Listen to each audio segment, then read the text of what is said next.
All right, so as we look at our first lesson, section 1.1, defining statistics and statistical thinking, here are some of our objectives today for section 1.1.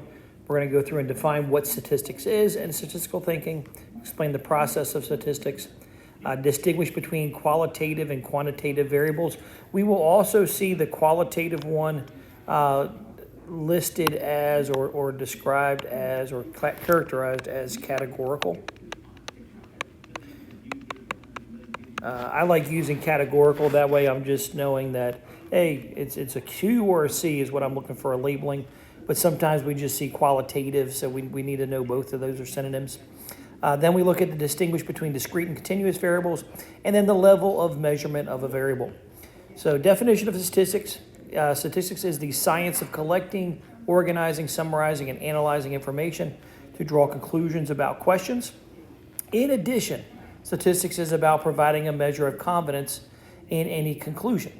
And so first thing I wanted to talk about, well, what do they mean by information? What information are we collecting, analyzing, and organizing, summarizing? Well, that's data. And data comes in many different formats. Some data that we gather is numerical in nature. Some data that we gather is more word in nature. And so sometimes we ask people questions of how many, raise your hand if you like the color red, raise your hand if you like the color blue, and so we get numbers based off of the categories that we're asking things about.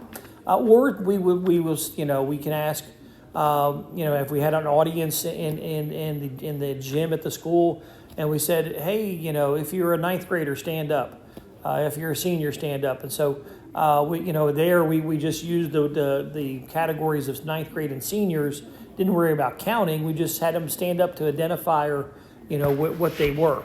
So again, data comes in several different formats, and we're going to learn about some of that as we progress. When we look at the entire group that is being studied, we say we're looking at the population. And so if I was studying or doing a survey for the whole entire Beach High School, then my population is Beach High School. Now, it may not be feasible to survey everybody in the school, so that comes into play where I look at maybe doing a sample. And again, out here on the right-hand side, we'll notice that the population is always a larger group compared to a sample. And as we go through our course, we're going to be performing different types of numerical summaries on a sample, and we're going to try to infer to the greater population because it may not be feasible to survey the entire population. Then we look at an individual is a person or an object that is a member of the population being studied. There are two types of statistics that we'll be covering during this course, and it almost splits our course in half as you're watching this around basically spring break. Most of the stuff, 3/4 stuff that we do before spring break is what we call descriptive statistics. And then when we get back from spring break, we'll be focusing on inferential statistics. Definition of descriptive statistics: it consists of organizing and summarizing data. Descriptive statistics describe data through numerical summaries, tables, and graphs. And that's what we're going to be saying, when we look at some of those numerical summaries, tables, and graphs, that's the next couple weeks. That's doing our little pie charts and our box and whisker charts, our histograms, bar charts, or even just summarizing it in a two-way table or a frequency table. And so the numerical, the statistics that we go through and we organize, sometimes that is also making the calculations. The inferential statistics uses methods that take a result from a sample, extend it to the population, and measure the reliability of the result. And that's what after spring break, we'll focus on that part where we're gonna get some information about a sample from a greater population, and we want to run some tests on it to decide, hey, are we confident that the true mean number of kids that studied for an exam is in this certain range? And so then we can say, well, hey, based on that, we think that to the whole population, there would be the same type of result would take place, that the true mean of that for the population would occur in that same interval of that we're working with. Or we run a hypothesis test is another one that we do in that inferential statistics where maybe it's, hey, I have a hypothesis that, that there is a tremendous amount of online cheating with using AI to get homework done, to get projects done. And so I'm going to do a survey and try to gather some data and focus on to see, is my hypothesis correct? Is there do more than 60% of high school students cheat on assignments using some type of AI technology? And then I would gather data, run some tests on it, calculations, and then I'd be able to, analyze it and decide, okay, is that true or not? Data, we have to go through and be able to identify it. Is it a parameter or a statistic? A parameter is a numerical summary that represents the population. As we go through this course, we're going to be learning about different types of symbols. The symbols, as I mentioned in class earlier, are typically going to be our Greek symbols, is what those are going to be. And so when we're going to describe the numerical summaries for a population, we use Greek symbols like mu. We use this lowercase sigma. We use lowercase sigma squared. There are a few other symbols that we will use, and when we come across those, I'll explain them to you. We do use one letter, and it's capital P, and that's what that stands for the population, the proportion of for the population. When we do statistics, it's our normal alphabet, and so it is as I try to refer to it as. And what we see is we see X bar. We see an S sub X, we see an S sub X squared.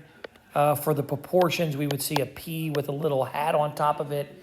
But again, we got to be able to identify numerically, based on how the data is presented to us, is the data representative of a statistic or for a sample, or is it a parameter because it's based off of being on the population. So here I have some things off to the side here.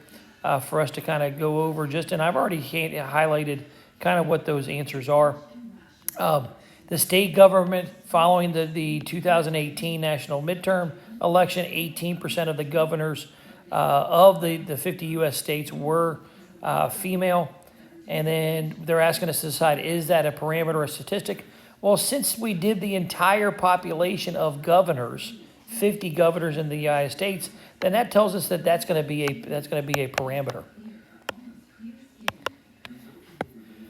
The calculus exam here, this example, it says the average score for a class of 28 students taking a calculus midterm exam is 72%. Again, it was the entire class that this average was for. So that again means that this 72% is a parameter. On the next two examples, the school bullies in a national survey of 1,300 high school students, 32% of the respondents reported that someone had bullied them at school. And then when we look at this one, we got to think about it is 1,300 students were surveyed. 1,300 high school students. We know there's a lot more high school students in the United States. We have at least 1,400 in our school alone. So that lets us know that 32% is representative of a sample, so it's classified as a statistic. And then for drug use, there's another example in the national survey for substance abuse. 13.3% of the 12th graders reported using illicit drugs within the past month. And again, this is a statistic because it's based off of just the 12th graders. It's not all of the high schoolers. It's just 12th graders. So it is a sample of all the high schoolers out there. So we would say this was a statistic as we go to categorize it. Again, we have some problems on homework that focus on those. And again, I just got those a little bit neater over there for us. Next part here, there is a process for statistics. And as we look at this process for statistics is, first thing we're going to do is we want to identify our research.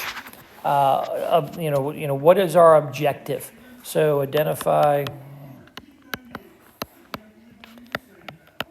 our research objective.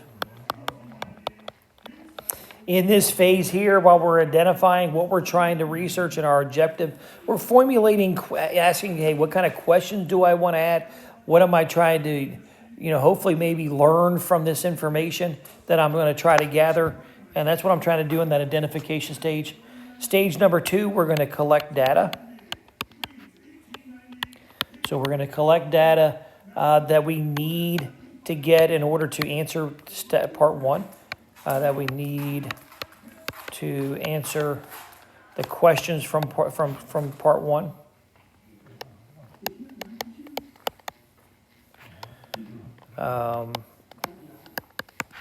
And step number 3, we're looking at to describe the data. So this is maybe where we start talking about, hey, is it symmetric? Is it skewed?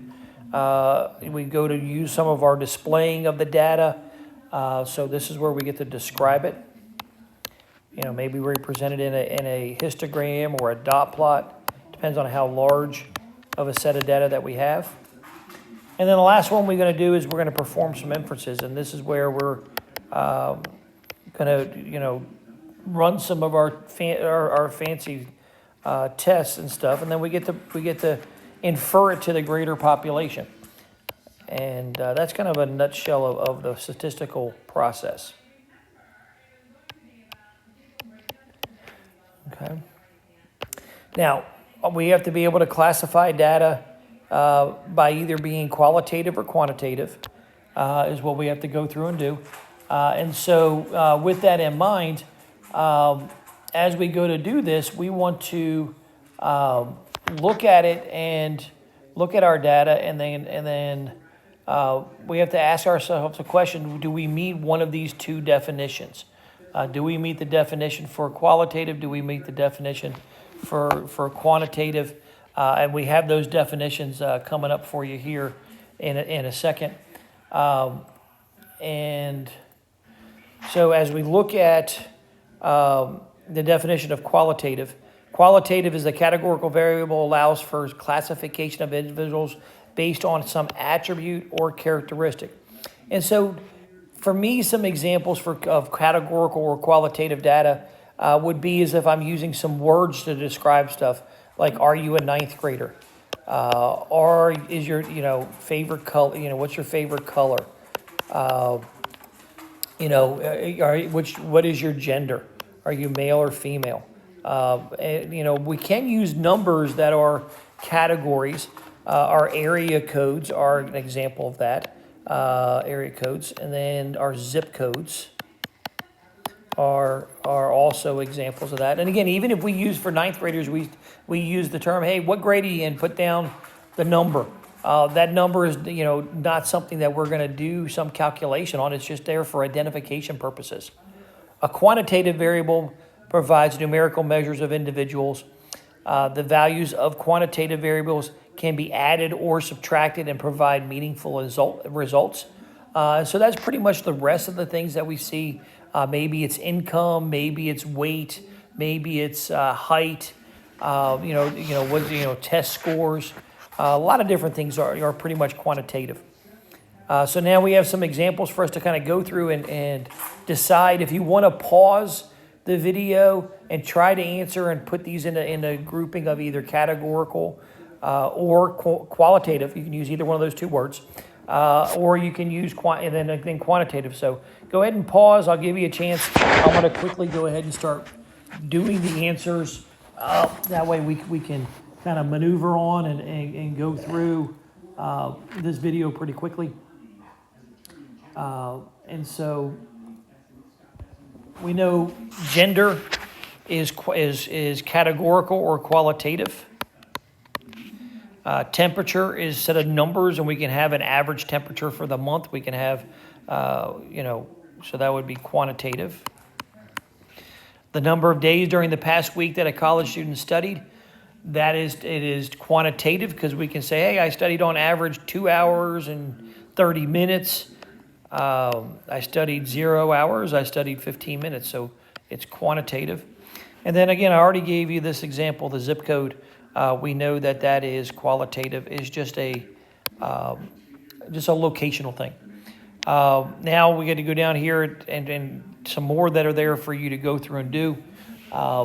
As we go through the nation of origin. So, are you American? Are you Canadian? Are you from China? Are you Chinese? Are you Russian? Where's your nation of origin? That's categorical. Number of siblings. Now this one can kind of go both ways, but I can ask this question in class and then figure out, hey, what's the average number of siblings in our classroom? And when I do in that aspect, then we know it's becoming a quantitative variable is what I know what it is. So that's how I'm gonna categorize it as is quantitative. Grams of carbohydrates in a donut. That is quantitative. All different types of donuts have different set amounts of there in there, of a number of carbohydrates in it. Number on a football player's jersey. I think about any jersey for any player. Would I add up the numbers and find the average of the numbers on the back of the jerseys? No. So that would be qualitative. Then the number of unpopped kernels in a bag of microwave. I can add that up and take the average number if I do it multiple times. So that would be quantitative. The assessed value of a house. That's quantitative. I can figure out that, hey, the average value of the house in this neighborhood is this amount. Then the next two, phone number and student ID, those are both qualitative. It doesn't make sense to find the average phone number or the average student ID, and so we would put that classification on them. Now we have another set of as we break our quantitative variables down even further, is what this next part is doing, is categorical variables or qualitative variables don't have an option of being broken down any further. There's only one main focal part for them. And so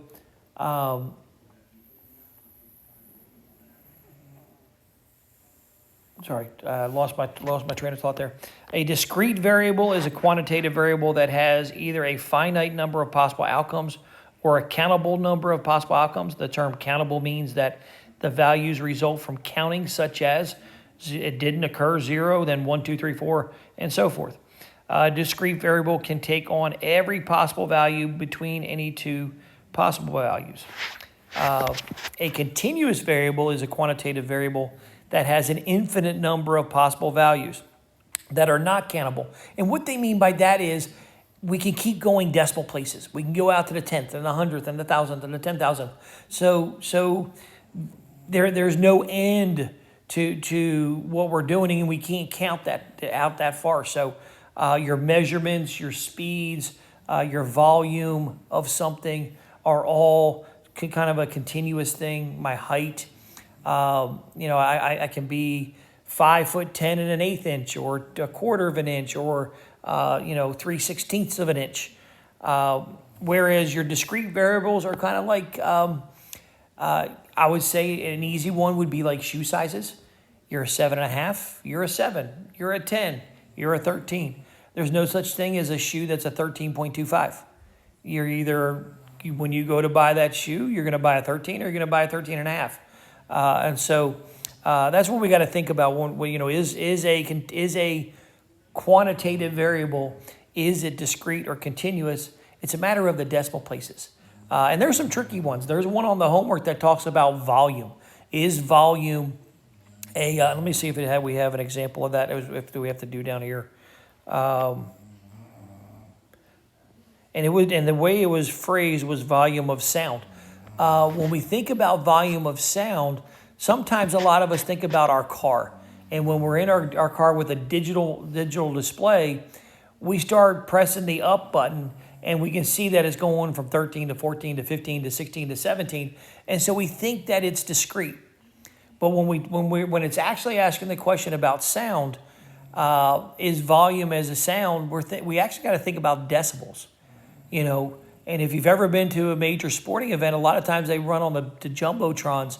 They show a decibel meter, and they'll have it out to the maybe 10th place or at most the thousandth place. But really, when you're calculating decibels of certain events, it actually goes out to an infinite number of decimal places. So now we do some examples here. Determine whether the quantitative variables are discrete or continuous. The number of heads obtained after flipping a coin 5 times. When I flip a coin 5 times, I'm either going to get heads once, twice, 3 times, 4 times, 5 times, or no times. So that's discrete, is what that one is. That one's discrete. You can't get 4.5 heads. Next one, the number of cars that arrive at a McDonald's drive-through between 12 and 1. That's, again, we can't have part of a car, so that's going to be discrete. And then the distance of a 2020 Toyota Prius can travel in a city using driving conditions with a full tank of gas. Well, they may be able to drive 253 miles, 253 and a half miles, maybe 203/4 miles. So this would be continuous.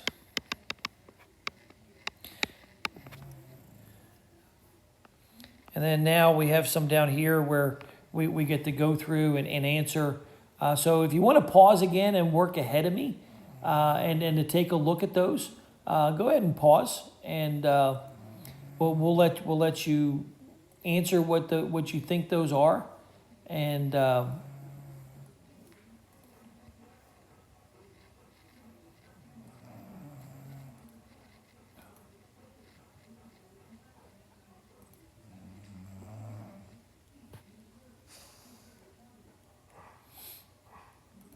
right, now that you're back with me, we'll go ahead and talk about the next part. As we look at goals scored in a season by a soccer player, that's going to be discrete. Volume of water lost each day during a leaky faucet, that's continuous. Then we have the length in minutes of a country song, that's continuous. Number of sequoia trees in a randomly selected acre of Yosemite National Park, that's going to be discrete. High temperature on a randomly selected day in Memphis, Tennessee, that one can actually be continuous. We can have parts of a degree.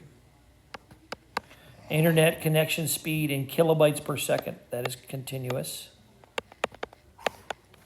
Points scored in an NCAA basketball game, that is discrete. Can't have half of a point. And then air pressure in pounds per square inch in an automobile tire. That's a little bit tricky one. I'm going to say this one we're going to probably classify as continuous. And again, it's based on our gauges. Some of our, that's why I say it's tricky, because just thinking about some of the gauges for a pump on the side of a gas station, you set it to a certain whole number, and that's what it fills it to. So that one, I think that one we could, I think it'd be okay to answer either way. We have to be able to distinguish when we have a set of data in a table. What are the individuals? What are the variables of what's there? And so, as we look at what's displayed there, our individuals happens to be the country column. Those are our individuals. And then each of the things to the right-hand side are different qualitative and quantitative variables. So the government type, the life expectancy, and the population in millions, those are all my variables. Now, some of those variables are categorical. Some of them are quantitative. Government type, we can see that, hey, those are all different words that are used to describe the government type. So those are categorical or qualitative. Your life expectancy and population, those are actually quantitative. I can find the average life expectancy for the continent of Europe or of North America. Now, here's the more challenging part. These little definitions here with nominal and ordinal and interval and ratio. So you may want to pause the video and just look at your notes, and that may help you a little bit better as you look at it, because it is a lot. I'll be honest with you, and so it might be easier just to pause and then read the definitions and on your version of the notes, and then come back and then pick me up and go from there. So again, we'll give you a chance to pause, and then we'll pick it back up. And this is probably, I think, the most challenging of the definitions to do. And I'm just giving you a chance here.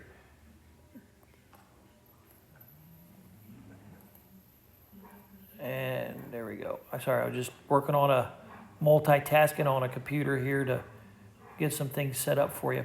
All right, so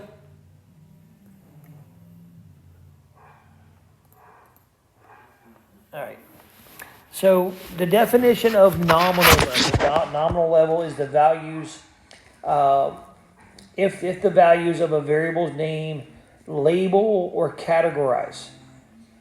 In addition, the naming scheme does not allow for the values of the variable to be arranged in a rank or a specific order.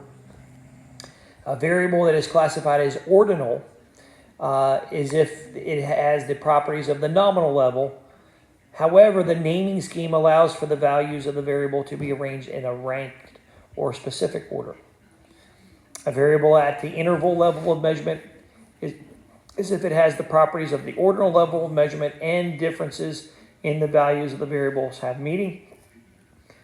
A value of 0 does not mean the absence of a quantity. Arithmetic operations such as addition and subtraction can be performed on the values of the variable. And then a variable that is classified as a ratio level, if it has the properties of the interval level, the previous one, and the ratios of the values of the variable have meaning. A value of 0 means that the absence of the quantity, and arithmetic operations such as multiplication and division can be performed. So some questions to kind of ask yourself as you're trying to decide what you want to do is you want to say, okay, does the variable simply categorize each individual? If it does, then we get to say it's nominal. Does the variable categorize and allow for ranking? If that's the case, then I get to say that it's ordinal. Now, do the differences in the values of the variables have meaning, but a value of 0 doesn't mean the absence of a quantity? If that's the case, then it's classified as interval. And then do ratios of values of the variable have meaning in the context of what we're doing, and there is a natural 0 starting point? If so, the variable is a ratio.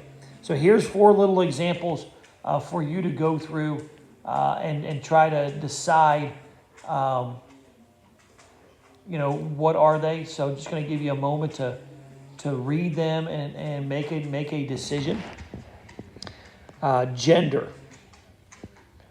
Well, gender, is it categorical? Yes. Now, is there a ranking? Does it allow us to have some type of ranking in there?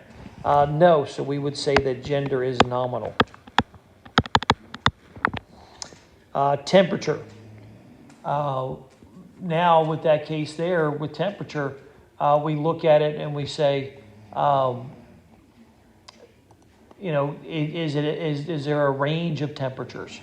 Is it set of an interval? And that would be yes. Number of days during the past week that a college student studied. Okay, I studied 2 out of 7 days last week.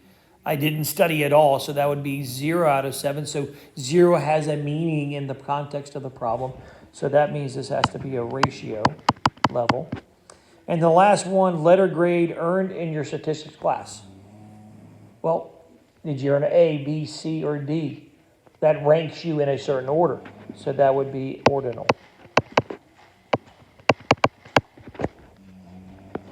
So here are some more that you can go through and work on. And again, I'll give you a moment to kind of work ahead of me. We look at nation of origin. Again, that's a locational thing. America, China, so that would be nominal. Movie ratings of a 1 star through 5 stars. That would be a ranking. So that would be ordinal. Volume of water used by a house in a day.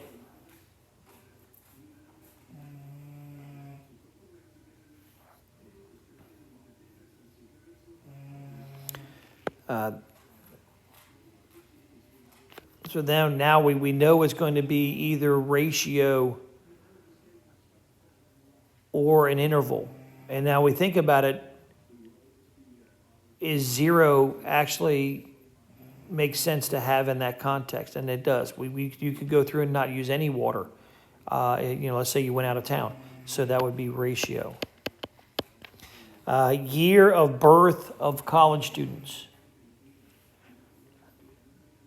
That would be interval. Highest degree conferred, so the highest degree earned. That would be a ranking thing, so that would be ordinal. Eye color, nominal. Assessed value of a home, ratio, because you can have a value of nothing for the house. And then time of day measured in military time. That would be interval.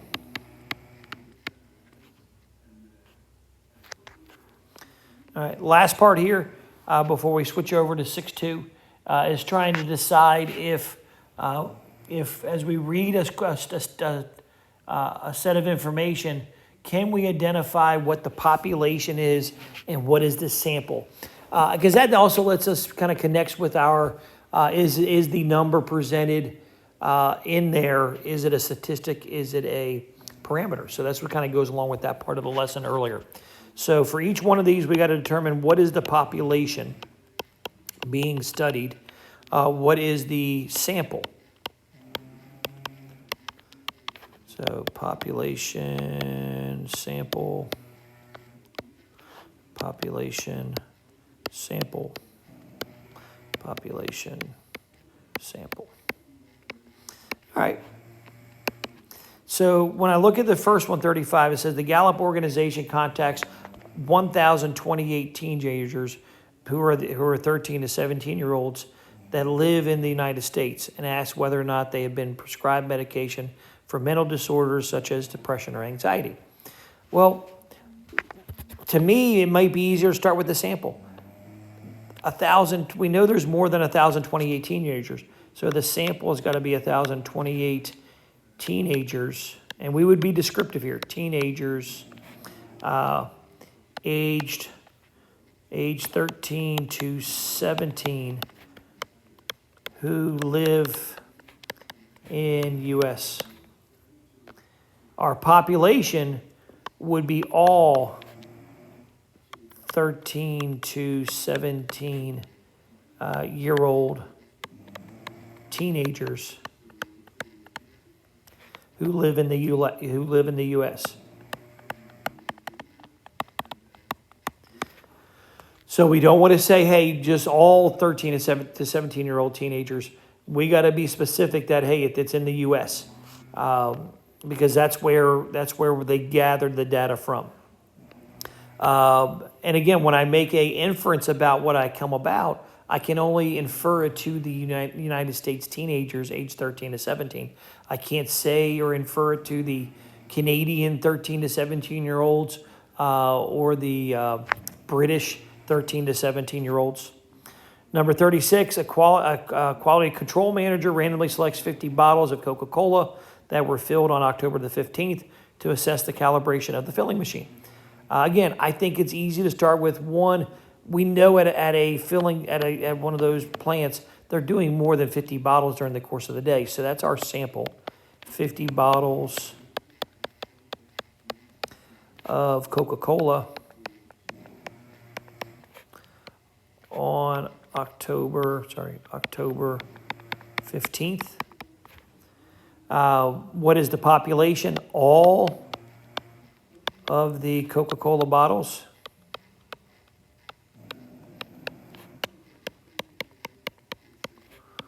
On October the 15th.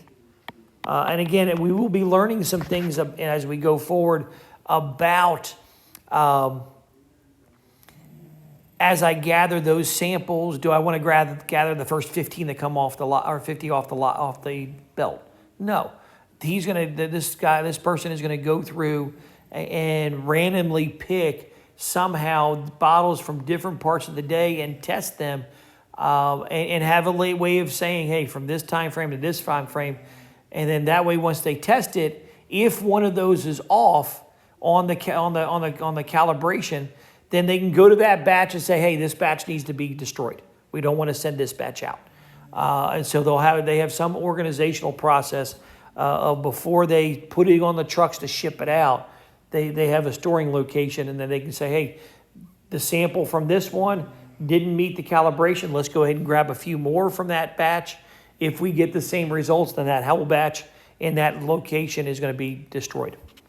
A farmer interested in weight of his soybean crop randomly samples 100 plants and weighs the soybeans of each plant. Well, the 100 soybean plants is the sample.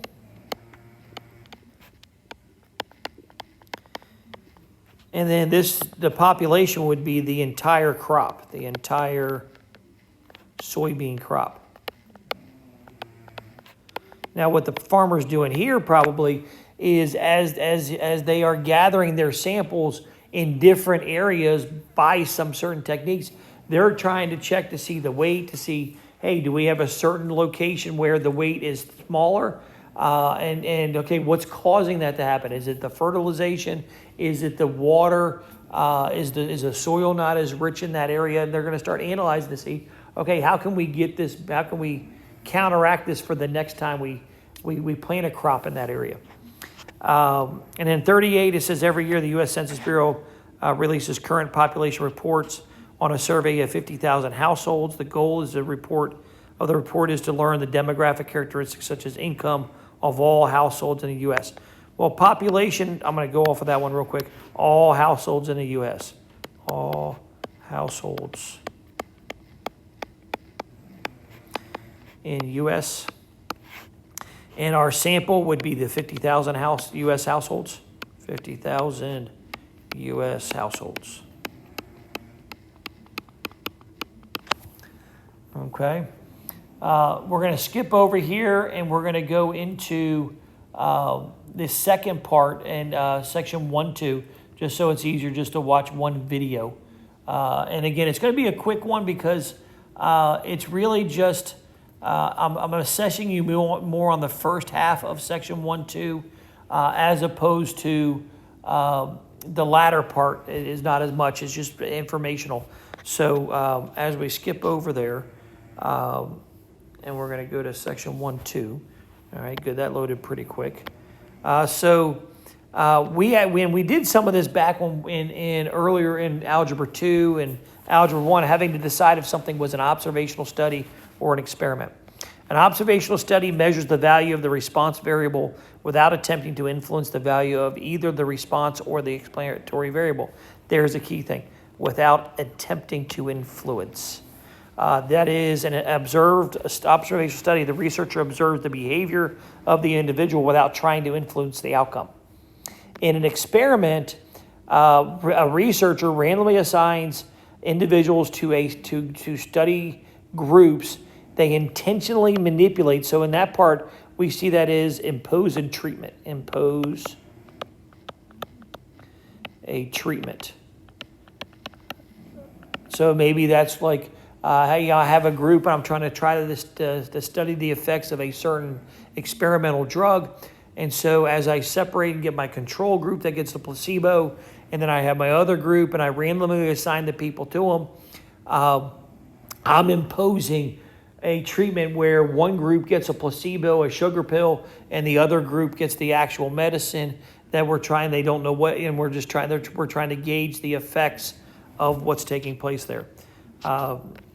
So here we have some questions where you have to read, decide, is it an observational study or an experiment? And again, you can pause me, go ahead and answer them, and see what you think. See if you're thinking the same thing that I did as I get ready to talk about it. So first one here talks about the cancer study. And as you go through and read the cancer study, we noticed that all they did was they just observed. They did not impose a treatment on there. They just studied and watched and saw the people fill out a survey.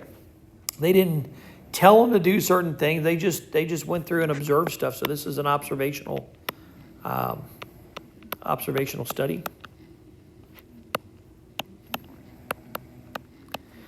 Number 10, rats with cancer are divided into two groups. One group receives 5 milligrams of medication to fight the cancer. The other one receives 10 milligrams. Again, a treatment right here, a treatment was imposed.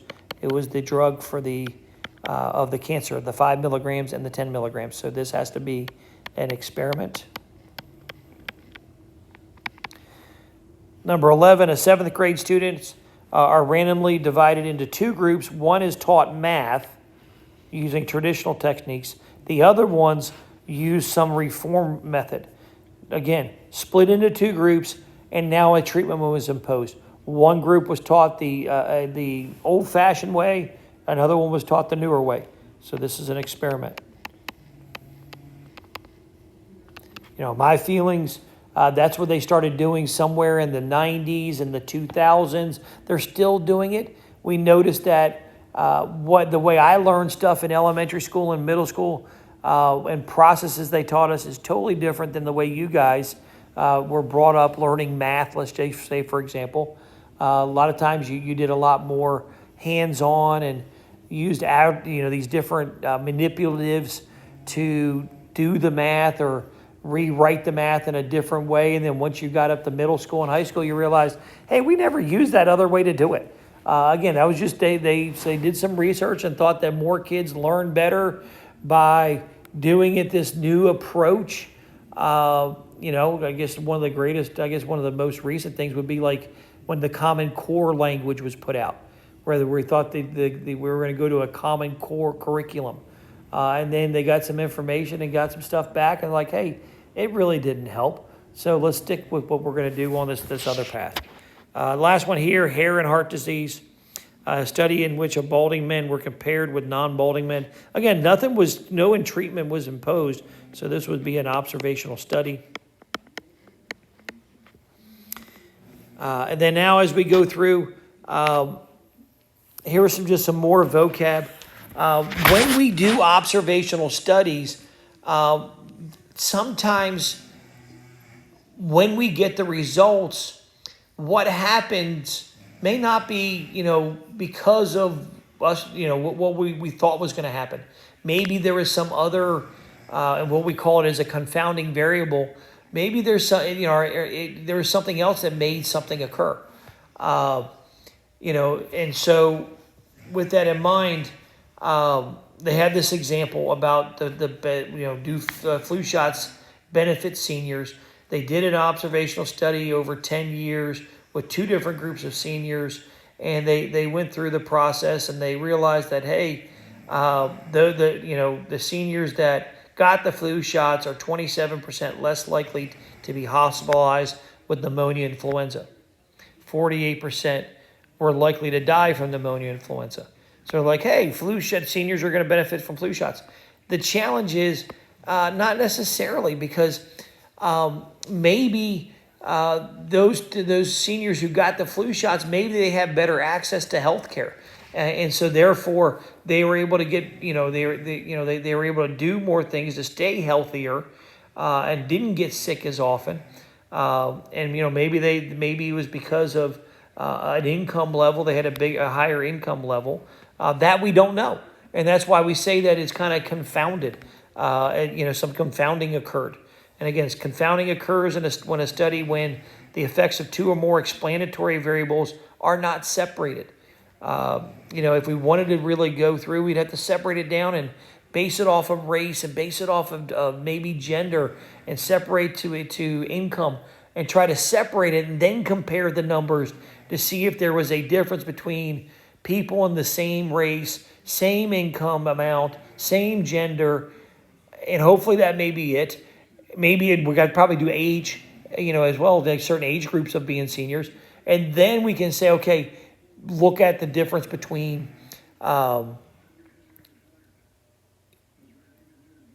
getting the flu shot and not getting the flu shot. But we'd have to take away and separate all those those subtle variables. Those little subtle variables are known as lurking variables, as ones that we don't consider when we do a study. And again, studies are challenging. We get some good information, but we got to be really careful about inferring it to the greater population because there are some hidden things in there. Doing a experiment is more preferred. We can control an experiment. We can try to get rid of or isolate those lurking variables as we do things. The challenge is experiments are heavily regulated. They have to get approved before they can actually be done by a board. And there's some other criteria. The people that are doing this, volunteering for the experiment, they need to be made aware. We need to have consent. So there's a lot of hoops and hurdles you got to go through. Sometimes it's just too costly to do so many experiments on human beings. And that's where, unfortunately, sometimes we find more experiments being done on animals because we don't have to get their permission, which is unfair to the animals.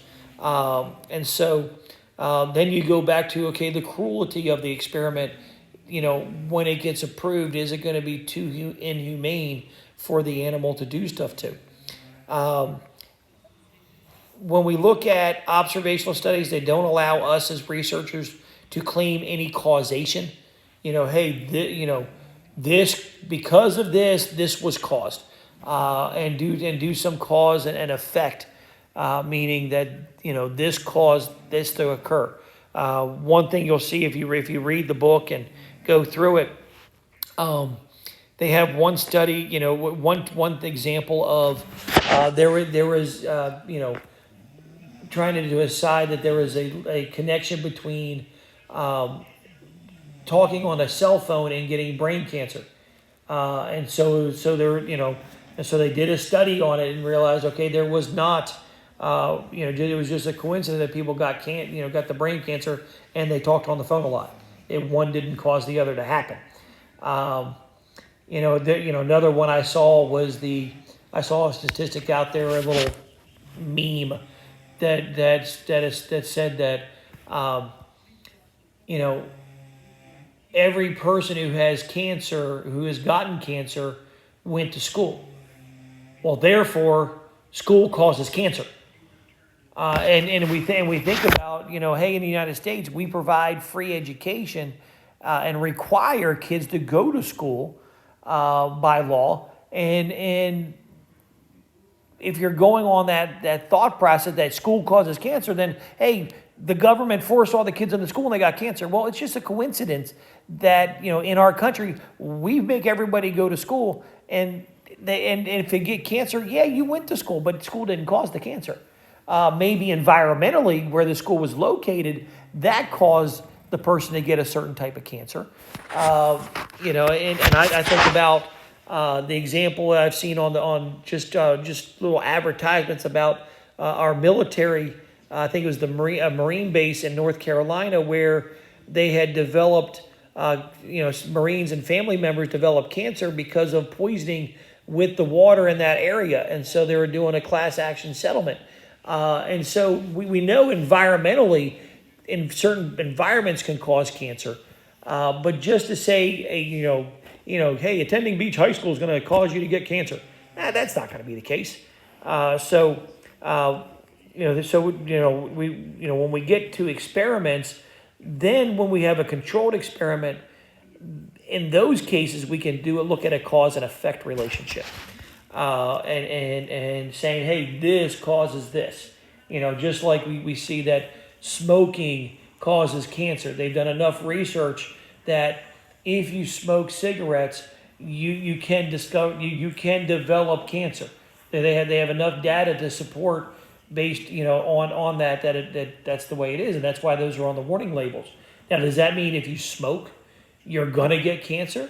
No, there's always exceptions to it, and again, I'm not promoting you to smoke, but it's just they just have enough data, enough research by doing studies and looking at things that occurred. And I'm sure they did some experiments on animals and introduced the nicotine and decided, hey, is that what happened? So down below here are some other types of observational studies.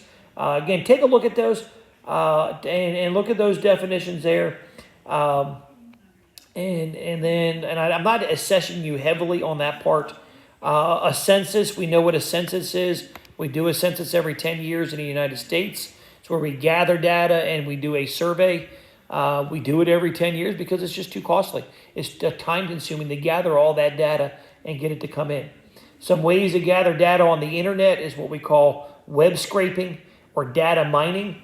And that's where, and again, as we approve going into certain sites and the different cookies and settings, some of those settings are set up to where they gather data and be able to send it off and then be able to be used by different corporations and so forth. So, that's why they're trying to put a lot of regulations out there. But that's section 1.2. In section 1.3 and 1.4, when we talk again, we'll talk about how to gather data for experiments and how to be able to do it in an unbiased manner. Try to be and try not to be biased in our gathering techniques and what are the different methods we can gather those data.